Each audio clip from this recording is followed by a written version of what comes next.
The Devil's Shop, Gateway to Hell. It was rumored that the devil himself owned this small shop on the corner of Main Street. No one knew for sure, but strange things had been happening there for years. People who entered the shop never seemed to come back the same, and the few who did were never quite right in the head. One day, a young woman named Lily decided to apply for a job at the shop. She had heard the rumors, but she needed the money and thought it couldn't be that bad. The manager, a man named Mr. Johnson, interviewed her and offered her the job on the spot. Lily quickly realized that something was off about Mr. Johnson. He rarely spoke, and when he did, his voice was barely above a whisper. His eyes seemed to follow her every move, and she always felt like she was being watched. But the other employees didn't seem to notice anything strange about him, so she tried to ignore her instincts and focus on her work. As the days went on, Lily started to notice that the shop's customers were a bit unusual. They all seemed to be looking for something dark and sinister, and Mr. Johnson always seemed to know exactly what they needed. She also began to notice strange symbols and markings on the walls of the shop, and a pungent odor that seemed to follow her home at night. One evening, Lily was closing up the shop when Mr. Johnson approached her. His eyes were now glowing red, and his voice was deep and menacing. "You have been chosen," he said. "You are one of us now." Lily tried to run, but the doors were locked, and she couldn't escape. Mr. Johnson chased her through the shop, his eyes burning with a hellish flame. As she turned a corner, she saw a portal to another dimension open up in front of her. Demons started pouring out, their eyes glowing with the same red fire as Mr. Johnson's. Lily screamed as the demons grabbed her and dragged her through the portal. She was never seen or heard from again, and the Devil's Shop remained open, luring in unsuspecting customers who were looking for something dark and sinister. And Mr. Johnson, the manager of the Devil's Shop, continued to watch over his minions with his glowing red eyes, always looking for new recruits to join his demonic army. As time went by, the town grew more and more afraid of the Devil's Shop and its mysterious manager. People began to whisper about strange disappearances and unexplained deaths in the area, all linked to the cursed store. Some even claimed to have seen Mr. Johnson himself walking through the streets at night, his eyes glowing and his presence chilling to the bone. But the most terrifying part of it all was the feeling of being watched. Everyone who passed by the shop could feel a dark energy emanating from within, like a presence that was always there, always waiting. It was as if the devil himself was watching from the shadows, waiting for his next victim. One night, a group of brave teenagers decided to investigate the Devil's Shop. Armed with flashlights and baseball bats, they crept up to the storefront and peered inside. What they saw made their blood run cold. The shop was filled with demonic artifacts and symbols, and in the center of it all stood Mr. Johnson, his eyes now burning with a bright red flame. The teenagers could feel his gaze upon them, and they knew they had made a grave mistake. Before they could flee, the doors to the shop slammed shut, trapping them inside. The lights flickered and went out, plunging the store into darkness. The teenagers could hear the sound of something moving in the shadows, and they knew they were not alone. One by one, they were picked off by the demonic minions that lurked in the shop. The air was thick with the stench of sulfur, and the sounds of screams and demonic laughter echoed through the halls.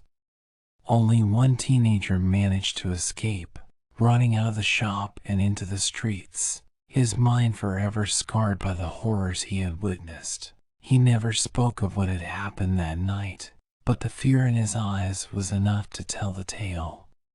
And so, the Devil's Shop continued to lure in unsuspecting victims. Its manager, Mr. Johnson, forever watching and waiting in the shadows, his demonic army at his command. The town knew better than to approach the cursed store, but they could never shake the feeling that something dark and sinister was always watching them, always waiting to claim their souls. The Devil's Shop had become a cursed landmark, its dark influence spreading like a disease throughout the town. People avoided the area at all costs, but the feeling of being watched persisted, even from afar. Some claimed to have seen strange apparitions in the windows of the shop, faces distorted by agony and fear. Others swore they heard the sound of voices whispering in the darkness, speaking in a language they could not understand. And always, the smell of sulfur lingered in the air, a sickening reminder of the demonic presence that lay within. But despite the fear and the warnings, there were still those who were drawn to the Devil's Shop. As if under a spell they could not resist, they entered the store with a sense of anticipation, their minds clouded by the dark magic that permeated the air. They were never seen again. One night, a group of paranormal investigators decided to take on the Devil's Shop, determined to uncover the truth behind the cursed store. Armed with cameras, EVP recorders, and EMF meters, they crept inside, ready to confront the dark presence that lurked within. They were met with a nightmare beyond their wildest imaginations. The walls of the store were covered in pulsing, writhing tendrils, like the veins of some monstrous beast. The air was thick with a noxious mist, and the sound of demonic laughter echoed through the halls. The investigators could feel their minds slipping away, as if the very essence of their souls was being consumed by the darkness. And then, they saw Mr. Johnson. He was no longer human, no longer the quiet manager they had heard about. His body was twisted and contorted, his eyes glowing with an otherworldly light. He stood in the center of the store, surrounded by a legion of demonic minions, all bowing to their master. The investigators tried to run, but the store seemed to shift and change around them. Like a living, breathing entity, they were lost in a maze of corridors and rooms, each one more terrifying than the last. And always, the presence of Mr. Johnson loomed over them, his demonic power growing stronger with each passing moment. In the end, only one of the investigators managed to escape, his mind forever scarred by the horrors he had witnessed. He warned others to stay away from the Devil's Shop, but the town knew it was too late. The cursed store had claimed its victims, and its dark power continued to spread, like a plague infecting everything it touched. And always, the presence of Mr. Johnson could be felt, his demonic gaze watching from the shadows, waiting for his next prey. For in the Devil's Shop, there was no escape from the horrors that lay within. The darkness that emanated from the Devil's Shop began to spread like a virus, infecting the minds of the people in the town. Nightmares became a common occurrence, and the few brave souls who dared to venture near the cursed store spoke of seeing horrific visions that left them trembling with fear. The town became a place of fear and despair, as the presence of the Devil's Shop loomed over everything like a dark cloud. People spoke in hushed whispers about the cursed store, and some even claimed that Mr. Johnson had made a deal with the devil himself to gain his demonic powers. It was then that a group of exorcists and demonologists arrived in the town, determined to put an end to the terror that had gripped the area.